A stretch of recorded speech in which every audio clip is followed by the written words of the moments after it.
नमस्कार, मी कोमल. तर आजची रेसिपी जी आहे ती अगदी साधी आणि सोपी रेसिपी आहे, पण माझी फेवरेट रेसिपी आहे.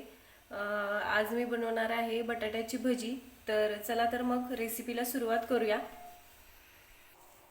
तर बटाट्याची भजी बनवण्यासाठी इथे मी 2 बटाटे घेतलेले आहेत. त्याची साल काढून घेतलेली आहे. नंतर हे बघा अशा पद्धतीने याची स्लाइस करून घेतलेले आहेत. तर हे मी वेपर्सच्या खिसणीवरती वगैरे स्लाइस केलेले नाही. मी चाकूनीच अशी कट करते, कारण की वेपर्सच्या खिसणीने खूप पातळ असे त्याचे स्लाइस होतात.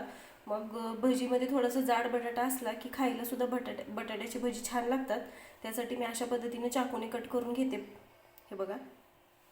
तर हे मी स्वच्छ पाण्याने धुवून घेतलेलं आहे 2-3 वेळा आणि पाण्यामध्येच ठेवलेले आहेत बटाटे. तर आता आपण बटाट्याच्या भजीसाठी पीठ कसं बनवायचं ते बघून घेऊया. तर भजी बनवण्यासाठी मी इथं या टोपामध्ये बेसन पीठ घेतलेलं आहे. तर आता त्या पिठामध्ये मी ओवा टाकून घेणार आहे. भजी बनवताना ओवा टाकायचा, ओवा स्किप नाही करायचा, म्हणजे पचायला सुद्धा चांगला जातो तो पदार्थ. म्हणजे आपण जेवण वगैरे झाल्यानंतर ओवा खातो. तर मी ओवा टाकून घेतलेला आहे. आता मी या नाश्त्याच्या चमच्याने 1-2 चमचे याच्यामध्ये तांदळाचं पीठ टाकणार आहे, म्हणजे भजी जे आहेत ते खुसखुशीत होतात. थोडासा खायचा सोडा टाकणार आहे.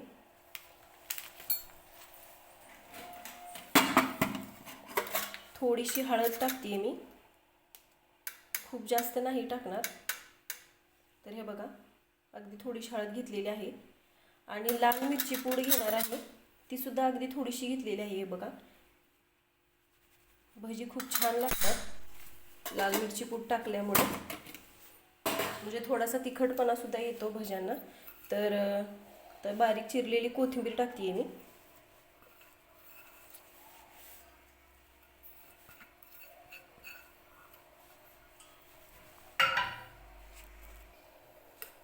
तर पिठामध्ये चवीनुसार मीठ टाकून घ्यायचं.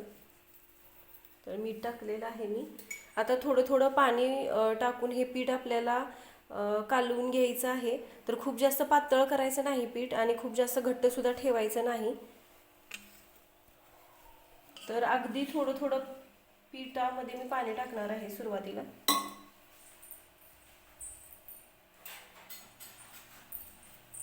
आणि ते मिक्स करून घेणार आहे मी.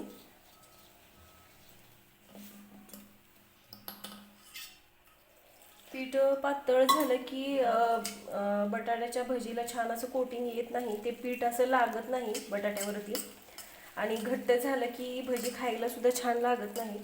त्यामुळे पीठ कशा पद्धतीनं भिजवायचं आहे ते सांगणार आहे मी. एकदम पाणी ओतत नाही मी, तुम्ही बघू शकताय.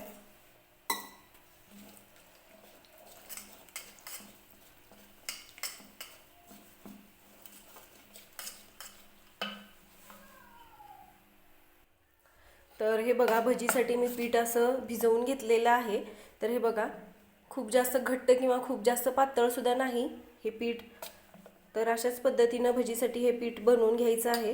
तर बटाट्याची भजी बनवताना थोडंसं तांदळाचं पीठ टाकायचं, भजी छान असे खुसखुशीत होतात त्यासाठी. तर इथे मी तेलसुद्धा गरम करायला ठेवलेलं आहे.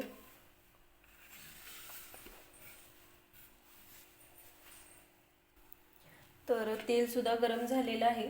बटाटा मी इथं प्लेटमध्ये काढून घेतलेला आहे. तर आता काय करायचं आहे, एक एक बटाट्याचे स्लाइस घेते मी आणि ते हे बघा अशा पद्धतीनं पिठामध्ये बुडवून घेते मी, म्हणजे सगळीकडून पीठ लावून घेते बटाट्याला. आणि आता ते मी कढईमध्ये सोडणार आहे.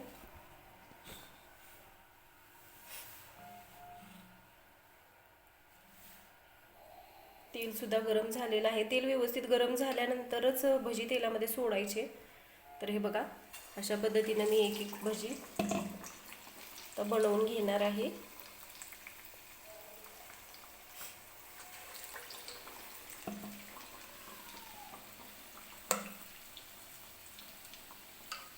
मीडियम गॅसवरतीच भजी तळून घ्यायचे.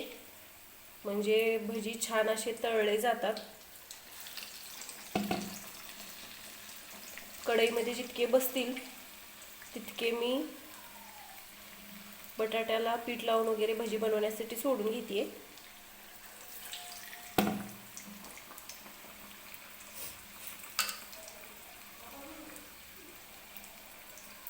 माझे फेवरेट आहेत बटाट्याची भजी. मग विकत आणून खाण्यापेक्षा मी घरीच बनवते. आणि आज आमच्या इथं थोडासा पाऊस पण पडला.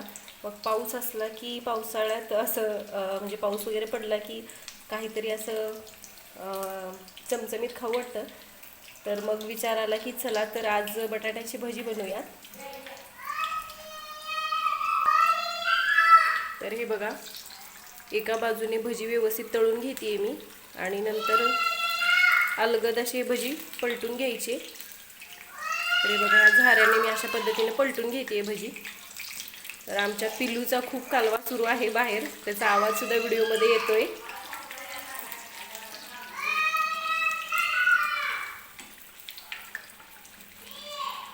तर हे बघा, रंग किती छान आलेला आहे भजीला. तर हे बघा, भजी छान असे तळून घेतलेले आहेत मी. तर ही भजी आता मी काढून घेते. तर भजी काढताना एका चाळणीमध्ये वगैरे काढायचे, म्हणजे जर तेल वगैरे राहिलं असेल तर त्या चाळणीतून खाली निथळून जातं. तर खाली सुद्धा मी एक असं भांडं ठेवलेलं आहे आणि वरती चाळण आहे. त्याच्यामध्ये आता मी भजी काढून घेते. छान असे क्रिस्पी असे भजी तयार झालेले आहेत आणि अशाच पद्धतीने सगळे भजी बनवून घेते.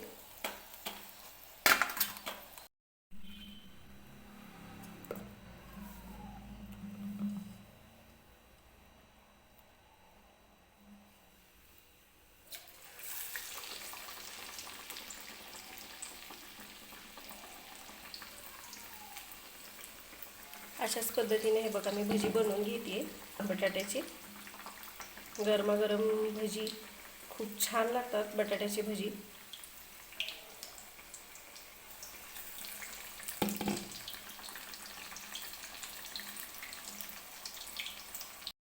तयार आहेत गरमागरम अशी बटाट्याची भजी. तर तुम्ही सुद्धा अशा पद्धतीने ही भजी एकदा नक्की बनवून बघा. आणि व्हिडिओ आवडला तर व्हिडिओला लाईक करा आणि चॅनलला सबस्क्राईब सुद्धा करा.